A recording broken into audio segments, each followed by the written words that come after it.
Jambo mambo familia angu, karibu ni ambu ni ganeshani kwangu. Mimi ni Babu Eli-Ben-Eli. Bienvenido a todos los que están mirando el canal. Y mi nombre es Babu Eli-Ben-Eli. Babu quiere decir abuelito en Kiswahili. I welcome each and every one of you, and you know, I have to say something. I hope I don't offend any of you by trying to speak the Swahili language. I am not a native Swahili speaker. I'm fascinated by the culture of Kenya. I don't know whether a lot of you understand something. A lot of you who are not from Kenya. I met a nurse one time at a hospital who claimed that there's a tribe called a Swahili tribe, which obviously is probably a lot of, you know, he might have been pulling my leg.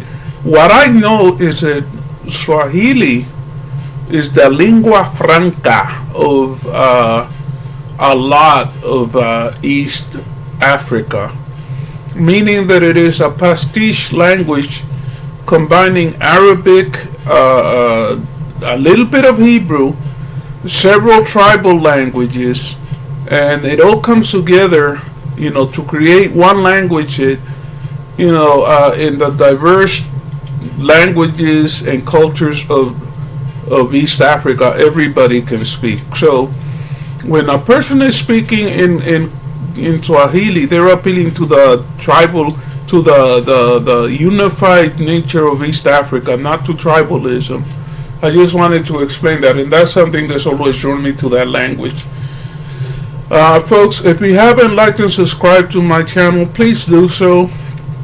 By the grace of God, I'm slowly but surely inching my way to 1,000 subscribers. Other people reach 1,000 subscribers in one night. I'm not so lucky.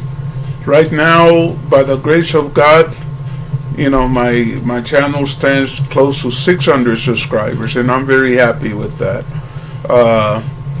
You know, it's like, for someone like me, getting my subscribers so slowly has been a blessing, and I'll tell you what the blessing is.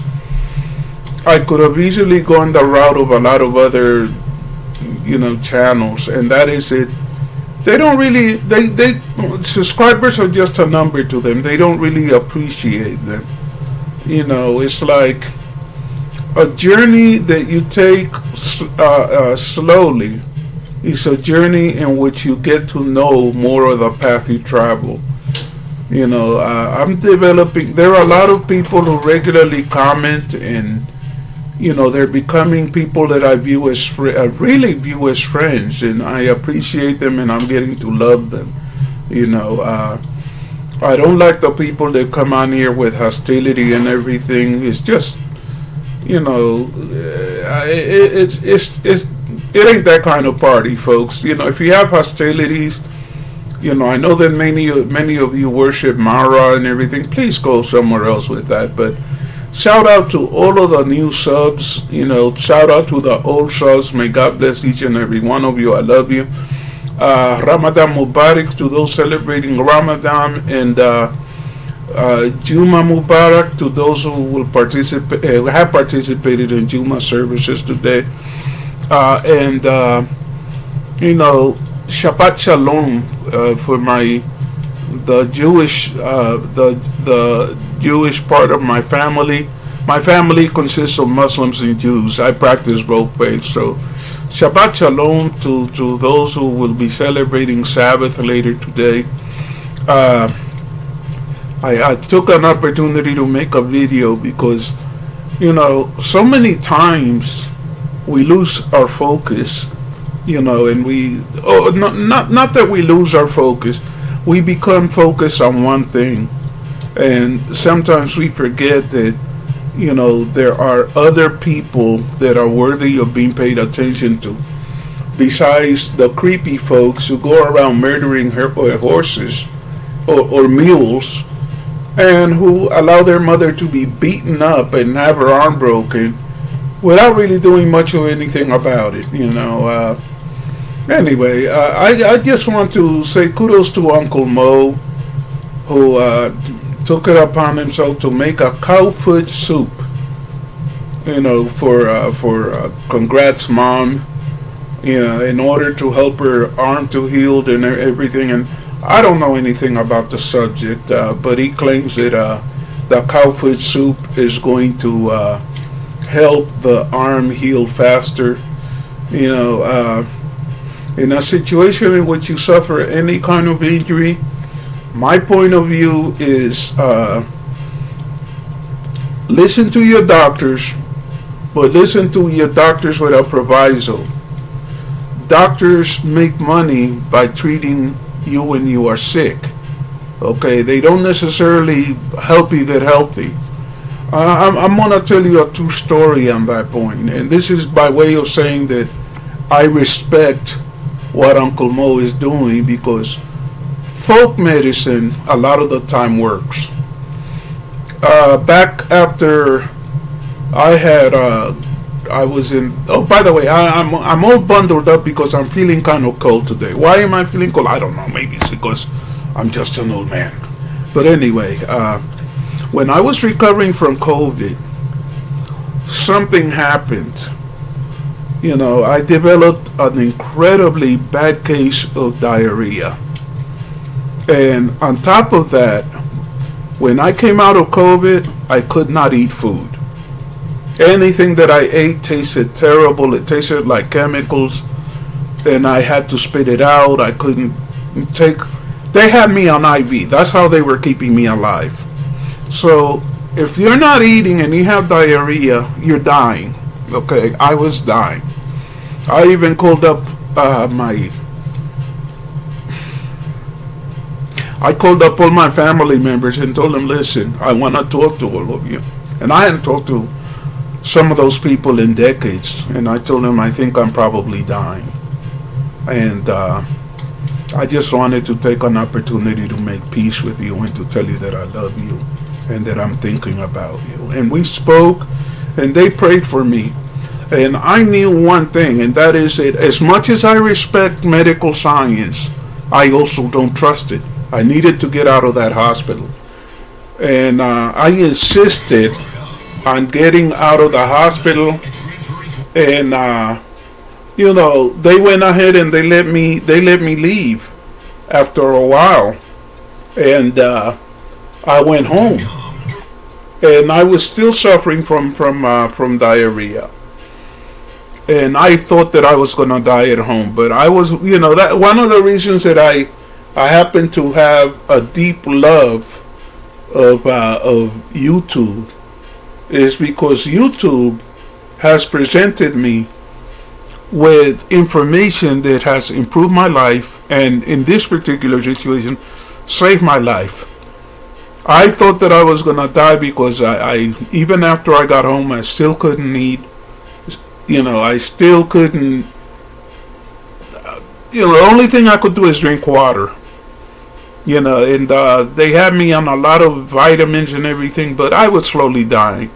And I saw a channel called Ride for Kicks. It's a channel of American Mzungu who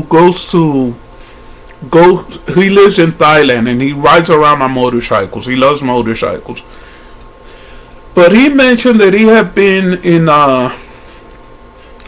been traveled somewhere, caught a case of diarrhea, and this is the part that I had never known of and had never heard of. And many of you maybe know about this.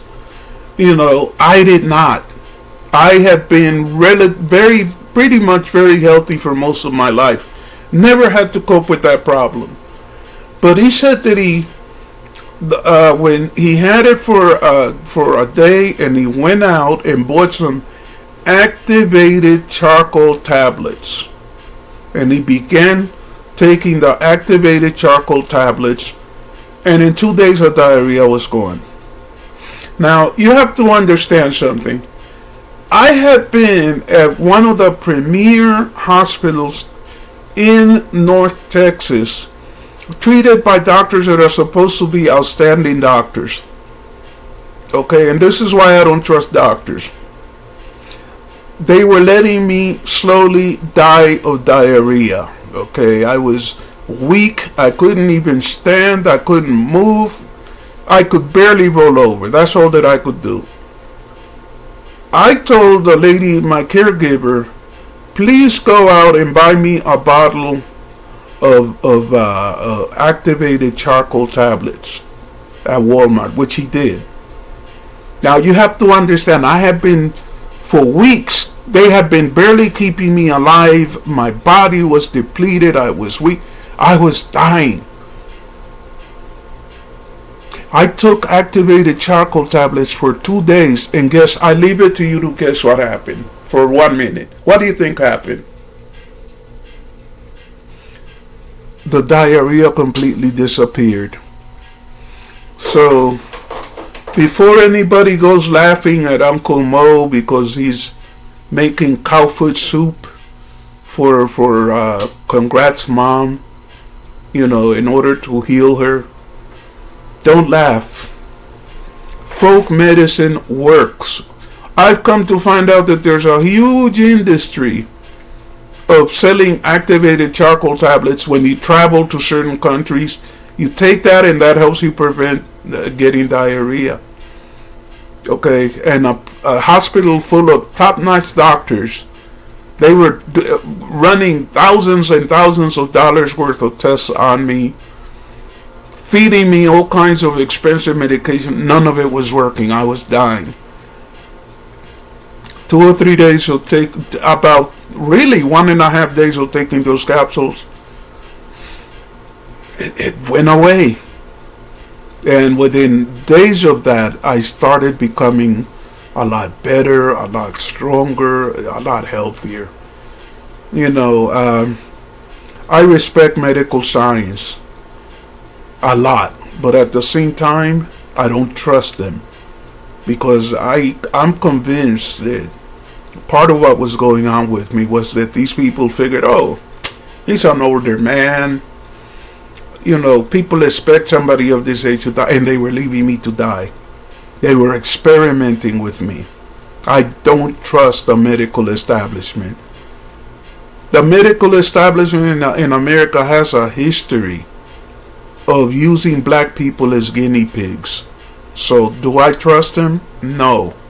I have a lot of respect for the accomplishments of modern medical science, but there is an arrogance that doctors have in dealing with black people.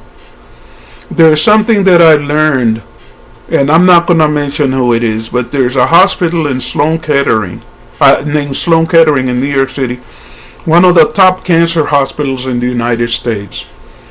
And I found out from one of the pharmacists at Sloan Kettering that in the United States, a lot of doctors have a belief that black people are more insensitive to pain. So whenever they inject black people, they tend to use thicker needles. Now, I don't know if you have ever been injected with medicine. I have been injected and have had blood taken out of me hundreds of thousands of times. It is incredibly painful. It is a nightmare for me. The body does not know the difference in between being tortured and having somebody withdraw medication from you or puncture your body for positive reasons. It is still painful. It is still frightening. Okay, I hate it. I don't know. I can't judge how white people feel pain or don't feel pain. All that I know is that even a needle the size of a hair hurts. So where do they get this nonsense and rubbish from that, because I'm a black person, I'm insensitive to pain? That is complete and total racist BS. So do I have a lot of trust for the medical establishment? No. When I went to the hospital the last time that I was there, my blood pressure was my blood sugar was very high, and I was sick. Okay, and They told me, "Oh, we'll get your blood sugar down," and they gave me insulin shots. And sure enough, my blood sugar came down to normal. When I was ready to leave the hospital, they told me, "Well, now that you're going back home, we're going to put you on the pills you were on before." And I said to that doctor, "Please consider the logic of what you're saying. The pills that I was on before allowed my blood sugar to climb up to this level that had me so sick that I was hospitalized. The insulin has lowered that to a normal level, and I'm told that if I get insulin shots on a regular basis, that it'll go ahead and keep it at this level. Why are you putting me back on the pills?" And the doctor was like, "Well, maybe you don't like needles." I told him, "No, I don't like needles. But what the hell does that have to do with anything? If it's going to keep me healthy, I'll take needles." I've been taking needles, and guess what? My blood sugar has remained very, very healthy. No more hospital stays. You see what I'm telling you? So please, people, Uncle Mo had some vegetables that he said he was going to boil, and he was going to feed her that after she had the soup, and that this is going to make the bones heal faster and everything. I have no doubt of that. In the meantime, my question is, where is Marwa? What is Marwa doing for his mother? He's letting her stay in a room that somebody else paid and fixed up for, and he's dictating to her that in the time that she's there, she needs to learn how to edit videos. Not a single shred of compassion, not a single shred of kindness, and it's my point of view that Davy should also be commended for having cooked and brought food for his mother. But as far as Rocio is concerned, Rocio Cabrera, Rocio the racist, I'm gonna say this. Rocio there are women that are there's a saying that goes, there are women you wed and there are women you bed. Rocio Cabrera is not a woman any man should bed. Okay. She has already said that she does not think that a child should take care of their parent. She has, and what if anything have you seen indicating that Rocio Cabrera is doing anything for Congrats Mom, who has been so incredibly kind to her? Hasn't done a thing for her. Her attitude is that children, and I guess the spouses of children, don't owe anything to parents. What a sick, crazy kind of point of view for the. But then again, this is a woman who has confessed that she doesn't like black people. Doesn't like black. What the question I would love to ask is which. Is please explain to me, what if anything has anybody black done to you that justifies your racism? Why do you sing black music if you hate black people? I mean, it's like this woman is a complete and total serpent. But I'm looking at the lackadaisical way that Mara is dealing with his mother, his sick mother, and my attitude is, you know what? Maybe they deserve each other. Brothers and sisters, Ramadan Mubarak. Again, Shabbat Shalom. Again, please like and subscribe. Like the video, subscribe to the channel, comment, and share the video. That really will help. In the meantime, may Allah bless each and every one of you. Juma Mubarak. I hope each and every one of you is having a wonderful day. If you watch the video to this point, Asante Asana. Karibu.